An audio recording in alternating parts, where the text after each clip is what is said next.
بحبك يا قبلة العالمين ترنم قلبي وزاد الحنين، إليك يطير ليجلو الجوى ويهوي ليذهب عنه الأنين. بحبك يا قبلة العالمين ترنم قلبي وزاد الحنين، إليك يطير ليجلو الجوى ويهوي ليذهب عنه الأنين. بحبك يا قبلة العالمين ترنم قلبي بحبك يا قبلة العالمين ترنم قلبي وزاد الحنين. الحمد لله رب العالمين، وصلى الله على نبینا محمد و علی آله و صحبه اجمعین. بینندگان عزیز و ارجمند، السلام علیکم و رحمت الله و برکاته. در جلسه قبل که خدمت شما عزیزان بودم، در مورد تاریخچه بنای خانه کعبه مطالبی رو خدمت شما عرض کردم. در مورد بنای اصلی خانه کعبه قبل از حضرت ابراهیم علیه السلام و تجدید بنایش در زمان حضرت ابراهیم و توسط ایشان و فرزندشون حضرت اسماعیل علیه السلام و تجدید بنای دومش در زمان قریش و 5 سال قبل از بعثت رسول الله صلی الله علیه و سلم مطالبی را به صورت مفصل خدمت شما بیان کردم. در زمانی که قریش خانه کعبه را ساختند، جریان معروفی اتفاق افتاد که اختلاف نظر داشتند ابتدا در مورد خود تجدید بنایش و بعد از این که تصمیم گرفتند برای تجدید بنای خانه کعبه ترسیدند که کار را شروع بکنند و بعد از این که کار آغاز شد هر کدام از قبایل قریش اومدند و یک بخشی از دیوارهای خانه کعبه را تعمیر کردند تا زمانی که رسیدند به جای حجر الاسود، یعنی حدود 1 متر و 10 سانتی از دیوارها را بلند کرده بودند که وقت این فرا رسید که حجر اسود را باید سر جایش نصب بکنند که جریان معروفی هست که اختلاف کردند و نهایتاً راضی شدند به این که هر کسی که اول وارد دروازه مسجد بشود اون را قاضی قرار بدن که اتفاقاً رسول الله صلی الله علیه وسلم تشریف آوردند و جریان را با ایشان تعریف کردند و رسول گرامی اسلام صلی الله علیه وسلم که در آن زمان هنوز به نبوت مبعوث نشده بودند آمدند و حجر اسود را در یک چادر گذاشتند و هر یکی از نمایندگان قبایل عرب را گفتند که یک گوشه از این چادر را بگیرند و همگی به صورت دست جمعی و یک پارچه این حجر اسود را بلند کردند تا اینکه به جایش رسید و رسول الله صلی الله علیه وسلم این سنگ را برداشتند و در جایی که هست و قرار بود در واقع نصب کردند و به این صورت رسول الله صلی الله علیه وسلم این افتخار را کسب کردند و هم این که رسول گرامی اسلام اون اختلافی رو که قرار بود اتفاق بیفتد و نزدیک بود که جنگ و جدال عظیمی رخ بدهد، رسول الله صلی الله علیه وسلم این فتنه رو خوابوندند. در مورد ویژگی های بنای قریش در جلسه قبل من مطالبی رو عرض کردم و در جلسه امروز میپردازیم به بنای حضرت عبدالله ابن زبیر رضی الله تعالی عنه. در زمان عبدالله ابن زبیر رضی الله تعالی عنهما، زمانی که ایشون با حکومت بنی امیه و مشخصاً یزید ابن معاویه بیعت نکرد و یزید هم لشکری رو فرستاد و جریان معروف مدینه و حره پیش اومد و عبدالله ابن زبیر رضی الله تعالی عنهما رفتند به مکه مکرمه و در اونجا تحصن کردند، پناهنده شدند به خانه کعبه در واقع. و یزید هم حسین ابن نمیر رو فرستاد که خانه کعبه رو و در واقع مکه رو و حرم رو محاصره کرده بود و عبدالله ابن زبیر رضی الله تعالی عنه و تمام همراهانش و مردم در واقع جمع شده بودند داخل مسجد الحرام و بیرونش هم که محاصره بود و به خاطر ازدحامی که در اونجا بود، خیمه های زیادی که زدن و در برخی از روایت اومده که یک زنی میخواست که خانه کعبه را خوشبو بکند و عودی رو سوخته بود و بر اثر اون در واقع خانه کعبه دچار آتش سوزی شد،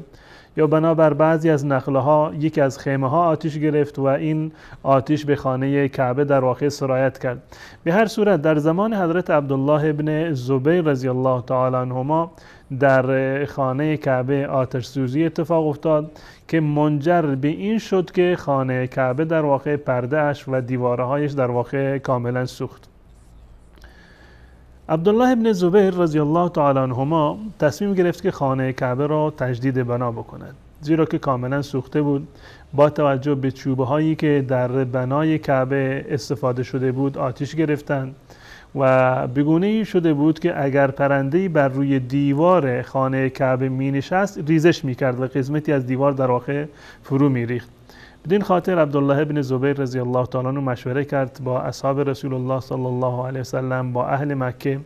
گفتند که می‌خوایم خانه کعبه را تجدید بنا بکنیم. بسیاری مخالف بودند. ایشون فرمودند که اگر خونه خودتان بود آیا این کار رو نمی‌کردید، تجدید بنا نمی‌کردید؟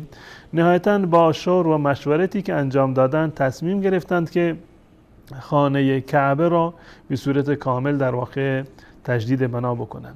این بود که دستور دادند که دیوارهایی که باقی مانده بود کلاً اونها رو منهدم کردند دوباره و وقتی که به پی خانه کعبه رسیدند بر روی زمین خواستند که بیشتر حفاری بکنند و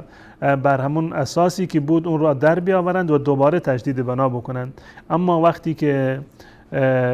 سنگه های پایین رو و پی رو برداشتند دیدند که حرارتی بیرون آمد و مردم هول زده شدند و به هر صورت نتونستند که ادامه بدن. بر همون بنای قبلی که بود آن را دست نزدند، اون زیر بنایش را و پی ریزی که شده بود بر همان بنای اصلی و زیر بنایی که وجود داشت بر آن دوباره خانه کعبه رو در واقع تجدید بنا کردند.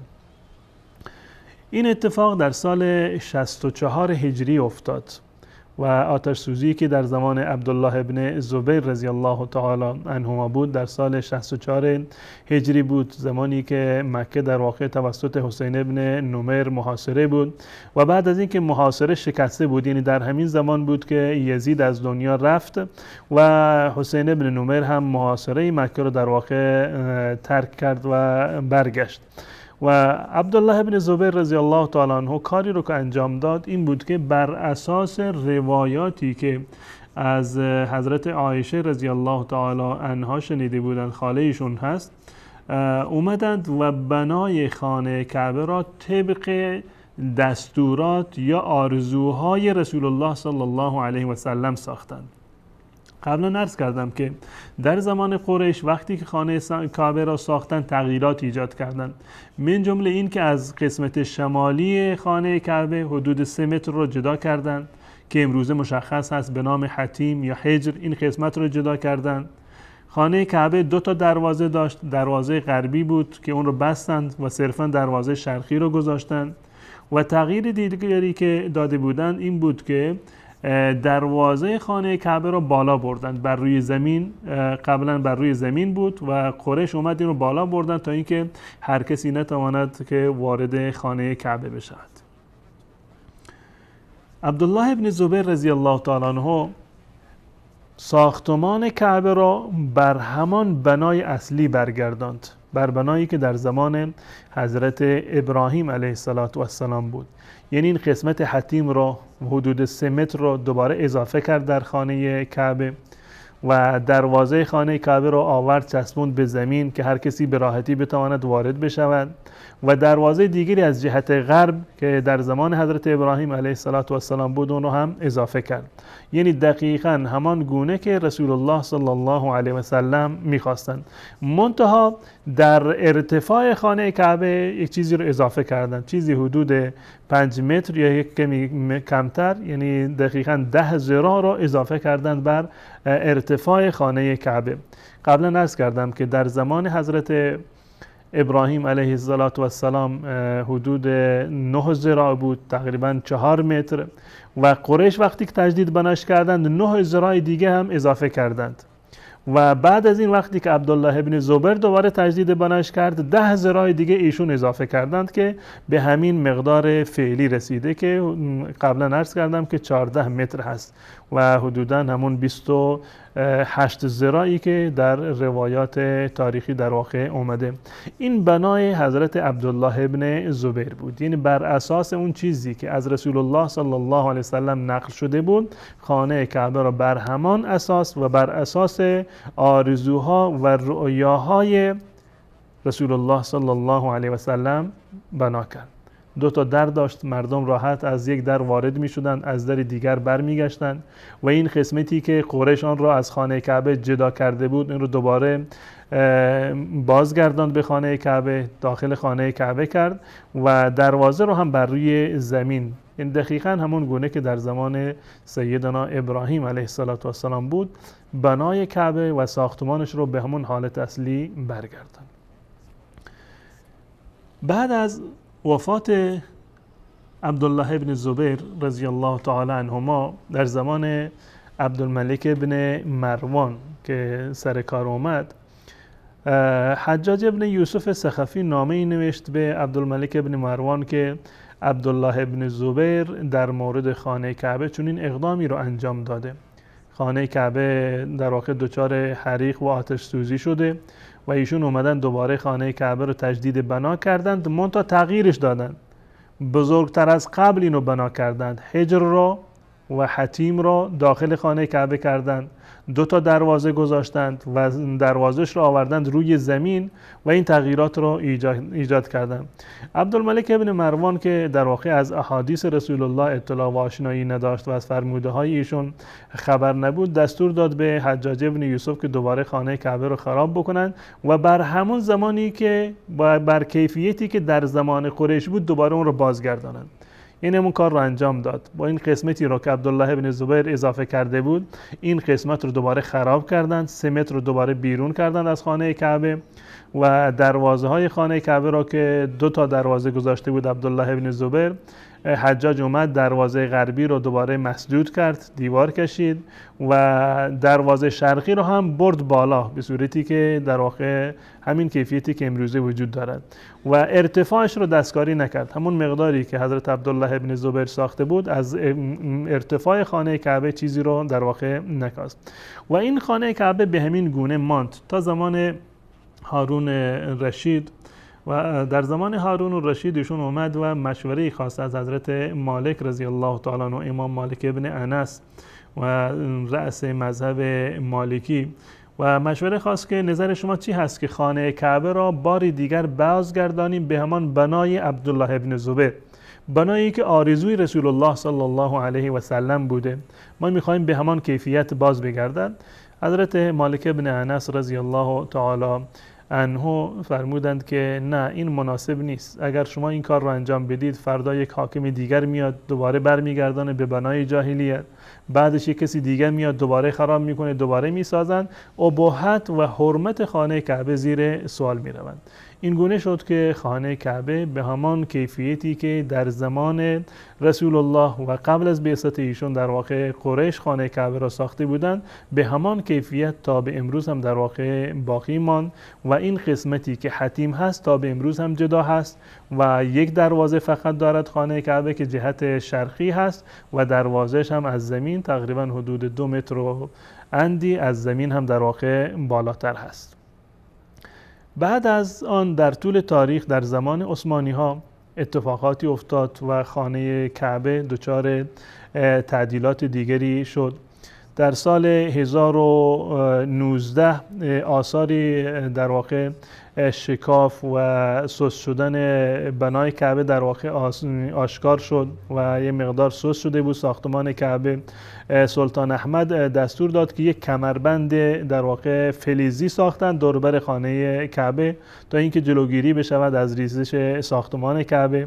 در سال 1039 هجری که بارانهای خیلی زیادی در مکه اومده بود و خود خانه کعبه در واقع آب گرفته بود به اندازه‌ای که این آب تا قنادیل رسیده بودند، چراغ‌هایی که در خانه کعبه آویزان بود و قسمت شامی یعنی قسمت غربی و حتی شرقی خانه کعبه ویران شده بود، دیوارهایش افتاده بود و سلطان مراد عثمانی دستور داد که دوباره خانه کعبه را در واقع بسازند، بنایش بکنند و در اون زمان مهندس‌های مصری که بودند اونها را آوردند و خانه کعبه را دوباره تجدید بنا کردند و تقریبا حدود 6 ماه طول کشید تا اینکه خانه کعبه را دوباره بازسازی کردند و در سال 1276 بود که سلطان عبدالمجید هم یک میزاب طلایی رو در واقع هدیه داد به خانه کعبه که اون رو در اونجا نصب کردند و همین میزابی هست و ناودانی هست که تا امروز هم در واقع وجود دارد. این تقریبا تاریخچه خانه کعبه هست تا زمان دولت سعودی. در زمان حکومت سعودی چندین مرتبه در واقع خانه کعبه ترمیم شد و خدمت‌هایی به خانه کعبه شد. به طور مثال در سال 1363 هجری در زمان ملک عبدالعزیز رحمت الله علیه دروازه خانه کعبه رو تغییر دادند و یک دروازه جدیدی گذاشتند. در سال 1377 هجری در زمان پادشاهی ملک سعود دوباره یک دروازه جدیدی سقف خانه کعبه رو که در واقع داشت خراب میشد دوباره تجدید بنا کردند و داخل خانه کعبه رو سنگ‌هایی رو که در واقع بود مرتب کردند و اصلاح کردند و بعد از ایشون هم در زمان ملک فیصل حلقه های خانه کعبه دوباره تجدید شد، حلقه های جدیدی رو گذاشتند. در زمان ملک خالد دوباره دروازه خانه کعبه رو تغییر دادند و این دروازه‌ای که امروزه وجود دارد همون دروازه‌ای هست که در زمان ملک خالد در سال 1399 در خانه کعبه در واقع گذاشتند و در سال 1416 در زمان ملک فهد رحمت الله علیه دوباره دیوارهای خانه کعبه رو ترمیم کردند و یک سال بعدش دوباره یک ترمیم و تجدید بنای کاملی در واقع شد، باز هم در زمان حکومت و پادشاهی ملک فهد که هم از داخل و هم از خارج ترمیم کردند خانه کعبه رو و حتی حجر رو و حتیم رو هم در واقع ترمیم کردند و این ترمیم و تجدید بنایش در تاریخ سال 1417 در واقع آغاز شد. 1/11/1417 و حدود 6 ماه این در واقع تجدید بنا صورت گرفت و به تأخیر انجامید. اینها اتفاقاتی است که در طول تاریخ برای خانه کعبه و قبله مسلمانان در واقع اتفاق افتاده و این چیزی که شما امروزه میبینید زایده و باقی مانده این بناهایی هست که در طول تاریخ در واقع خانه کعبه و مراحلی که بنای خانه کعبه در واقع پشت سر گذاشته. امیدوار هستم که الله متعال مسلمانان را و خانه کعبه را از شر ظالمان انشاءالله که حفاظت بکنه از سرزمین حرمین را و تمام کسانی که مشتاق زیارت خانه کعبه هستند و مشتاق حج و عمره هستند انشاءالله که الله متعال به همه من و شما این سعادت را نصیب بگرداند و در دنیا و آخرت همه من و شما را سرفراز و سربلند بگرداند. تا برنامه دیگر و مطالبی دیگر شما را به الله متعال می سپارم. السلام علیکم و رحمت الله و برکاته. بحبك يا قبلة العالمين ترنم قلبي وزاد الحنين إليك يطير ليجلو الجوى ويهوي ليذهب عنه الأنين بحبك يا قبلة